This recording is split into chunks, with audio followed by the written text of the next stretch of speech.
The haunting of Frozen Hollow. The wind howled outside like a vengeful spirit, its icy fingers clawing at the window panes. I huddled closer to the feeble warmth of the flickering fireplace, my heart pounding in my chest. The blizzard had descended upon us with a vengeance, and it showed no sign of letting up. It had started innocently enough, a few flurries here and there, the gentle caress of snowflakes against the glass. But as night fell, the storm intensified, transforming our cozy cabin into a fortress of isolation. My friends and I had planned this weekend getaway for months, eager to escape the hustle and bustle of city life. Now we found ourselves trapped in a nightmare of our own making. The blizzard had rendered our phones useless, leaving us with no way to call for help. We were on our own. As the hours ticked by, the cabin grew colder and the firewood dwindled. We tried to ration our supplies, but panic gnawed at the edges of our sanity. The walls seemed to close in on us, and the shadows danced like malevolent spectres in the dim light. I ventured to the window, pulling back the heavy curtains to peer outside. The world had been swallowed by the blizzard's icy grip. The snow had piled up, forming a ghostly landscape of frozen peaks and valleys. The forest that surrounded our cabin had disappeared, buried beneath a blanket of white. A shiver ran down my spine as I scanned the desolation outside. Something felt wrong, a sensation that went beyond the storm's relentless fury. There, in the distance, I saw it. A faint, flickering light. It bobbed and swayed, like a will-o'-the-wisp leading us further into the abyss. "Guys," I called out to my friends, "there's a light out there. Maybe it's a cabin or a shelter. We have to check it out." They exchanged worried glances but nodded in agreement. With our flashlights in hand, we bundled up in layers of winter gear and stepped out into the blizzard's icy embrace. The wind whipped through the trees, making eerie, mournful sounds that sent shivers down my spine. The light remained our only guide as we trudged through the knee-deep snow. It danced and beckoned, leading us deeper into the wilderness. Each step felt like an eternity, and the cold gnawed at our bones. I couldn't help but wonder if this was a terrible mistake, if the light was nothing more than a cruel trick of the blizzard. Hours passed, and exhaustion weighed heavily on us. The blizzard showed no mercy, and the light remained maddeningly distant. Doubts crept in, and fear gnawed at our resolve, but we couldn't turn back now. The cabin was lost in the white void behind us. Finally, just as we were about to give up hope, we stumbled upon it, a dilapidated cabin, its timbers creaking in the wind. The light flickered from a broken window, a dim beacon of hope. We rushed inside, seeking refuge from the relentless storm. The cabin's interior was as bleak as the wilderness outside. Dust and cobwebs covered everything, and the air was stale with the scent of decay, but it offered shelter from the blizzard, and that was all we needed. We huddled together, trying to rekindle our frozen bodies with the warmth of our breath. The flickering light cast eerie shadows on the walls, and the silence was oppressive. It was then that we noticed the writing on the walls, frantic and desperate. "They're out there," the words read, over and over again. "Don't go outside, they'll take you." A sense of dread settled over us as we realized that we were not alone in this cabin. The light had led us here, but to what end? And who were they? Suddenly, a loud crash echoed through the cabin, and the door burst open. A bone-chilling wind swept through, extinguishing our flashlights.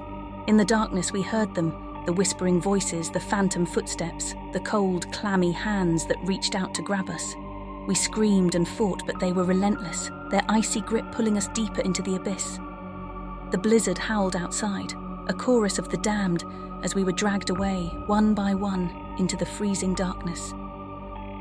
Now, as I sit here in this frigid, forgotten cabin, I can't help but wonder if the blizzard was just a cover, a way for them to lure unsuspecting souls into their icy grasp. The storm rages on, and I am alone, the only survivor of that ill-fated journey. The light still flickers in the distance, a cruel reminder of our folly. But I know better now. I will not go outside. I will not let them take me. I will stay here, in this cold, haunted cabin, for as long as it takes until the blizzard finally releases its icy grip on this forsaken land. Winter's whispering nightmare. Winter had always been my favourite season. The crisp air, the soft snowfall, and the cozy evenings by the fireplace held a special place in my heart. But this particular winter, a season that had brought me so much joy in the past, would turn into a chilling nightmare that I would never forget. It began innocently enough with the first snowfall of the year. I watched from the window of my quaint little cabin as the snowflakes danced gracefully from the sky, blanketing the world in white. It was picturesque, the kind of scene you'd find on a holiday postcard. Little did I know that this serene beauty would soon give way to a horrifying ordeal. The snowfall continued for days, turning my little cabin into a sanctuary of warmth and comfort. I had stocked up on supplies, and my trusty wood-burning stove kept the chill at bay. I spent my days reading by the fire, sipping hot cocoa, and feeling grateful for the peaceful solitude. As the snow piled up outside, I felt a sense of security within my cabin's walls. But with each passing day, the world beyond the window seemed to vanish further into a white abyss. I couldn't see the road, the trees, or even the hills that bordered my property. It was as though the entire world had disappeared beneath a heavy, unrelenting blanket of snow. One evening, as I was engrossed in a novel, I heard a faint sound coming from outside. At first, I dismissed it as the wind, but it persisted, a low, mournful howl that sent a shiver down my spine.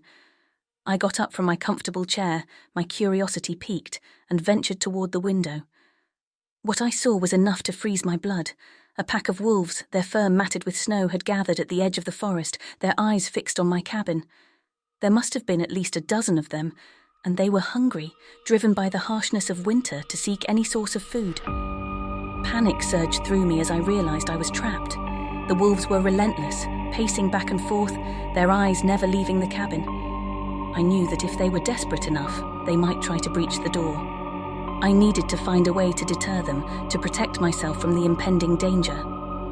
I scrambled to gather what supplies I had, a few pots and pans, a broom, and a can of pepper spray. My heart pounded in my chest as I contemplated my meager defenses. The wolves were getting closer, and their hungry growls echoed through the night. Hours turned into an eternity as I stood there, the wolves circling my cabin like predators on the hunt. The cabin's walls seemed to close in on me, and the sound of their howling was deafening. I had never felt so utterly alone and vulnerable. Just as I was beginning to lose hope, a sudden realization struck me. I remembered the old cellar beneath the cabin, a relic from the days when it served as a hideaway for early settlers. It had been years since I'd been down there, but it was my only chance. I rushed to the trapdoor in the floor, my hands trembling as I fumbled with the latch. With a creak and a groan, the door opened, revealing a steep, narrow staircase that led into darkness. I descended into the cold, damp cellar, clutching a flashlight for dear life. The cellar was a forgotten world, filled with cobwebs and the musty scent of decay. It was clear that no one had been down here in years. I found a small nook in the corner, hidden behind crates of old canned goods, and huddled there, my heart racing. Above me I could still hear the wolves, their relentless pursuit of food echoing through the cabin. The hours dragged on, each minute feeling like an eternity. I could do nothing but wait, my flashlight casting eerie shadows on the damp dirt walls. Finally, the sounds of the wolves began to fade, their howls growing distant. Had they given up? Had they found another prey? I waited a while longer, my breath shallow and strained, until I could no longer hear them. With great trepidation, I climbed back up the cellar stairs and cautiously approached the window. The wolves were gone, leaving behind only their footprints in the snow as a chilling reminder of their visit. The storm outside had subsided, and the world was once again cloaked in silence. I breathed a sigh of relief, grateful to have survived the night. Winter, which I had once cherished, had become a merciless adversary. My cabin, once a haven of comfort, had become a fortress of fear. And the wolves, they had been the harbingers of a winter's night that would haunt my dreams for years to come. As I gazed out at the serene, snow-covered landscape, I couldn't help but wonder if I would ever feel the same way about winter again. It had taken on a new, chilling meaning, one that I would carry with me for the rest of my days. The Cursed Cabin in the Woods. Winter had always been a season of tranquility for me. The world transformed into a serene white wonderland, and the biting cold was a small price to pay for the peaceful beauty it brought. But one winter, in the remote cabin I'd inherited from my grandparents, that tranquility would shatter, and I'd come to fear the very snowflakes I once cherished. It all began with an unsettling dream, a recurring nightmare that seemed to whisper to me from the depths of my subconscious. In the dream, I stood alone in the snow-covered woods, surrounded by towering trees draped in frost.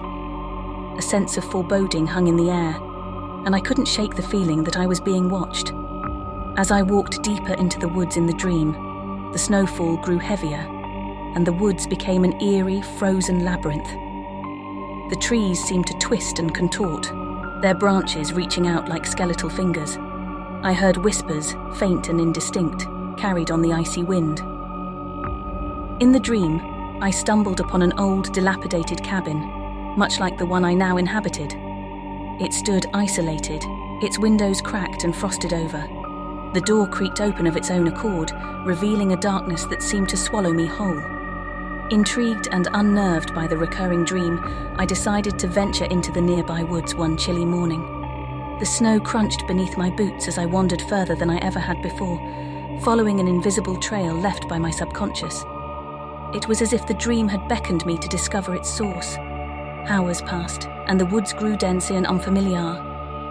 The whispers of the wind became more pronounced, and I could almost make out words, whispers of ancient tales, of curses, and spirits bound to the land. The stories seemed surreal, like fragments of forgotten folklore. Eventually, I stumbled upon it, the very cabin from my dream. It was an exact replica, down to the cracked windows and the creaking door. A shiver ran down my spine as I pushed the door open, my heart pounding with trepidation. Inside, the cabin was frozen in time. It was as if it hadn't seen a human soul in decades. Dust and cobwebs covered everything, and an old oil lamp lay abandoned on the wooden table, its flame long extinguished. The chill in the air was bone deep, and my breath hung in front of me like a ghostly spectre. As I explored further, I noticed strange symbols etched into the walls, symbols that mirrored those from my dreams. They seemed to pulse with an otherworldly energy, and I could almost hear the whispers grow louder, echoing through the cabin's icy halls. Suddenly, the door slammed shut behind me, and the room plunged into darkness. Panic clawed at my throat as I fumbled for my flashlight, my trembling hands barely managing to find it. When the beam of light pierced the darkness, I saw them, shadowy figures that moved in the periphery of my vision. Their forms were indistinct, but their eyes gleamed with malevolence. They whispered in a language I couldn't understand, their voices like the rustling of leaves in a cold wind. I stumbled backward, desperate to escape the cabin, but the door remained sealed shut. The figures drew closer, their whispers growing louder and more sinister. It was then that I realized the horrifying truth.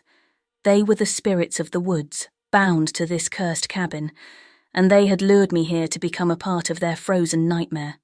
In a final desperate act, I cast the beam of my flashlight toward the symbols on the wall. The room erupted in blinding light, and the figures recoiled, their ethereal forms writhing in agony. With all the strength I could muster, I ran toward the door and flung it open, stumbling out into the snowy woods. The nightmares continued, but I refused to return to that accursed cabin. I sought help from a local historian who revealed the dark history of the land. The cabin had once belonged to a reclusive family rumoured to practice forbidden rituals, binding the spirits of the woods to their service. With the historian's guidance, we performed a ritual to cleanse the cabin of its dark energies, and the spirits were finally set free.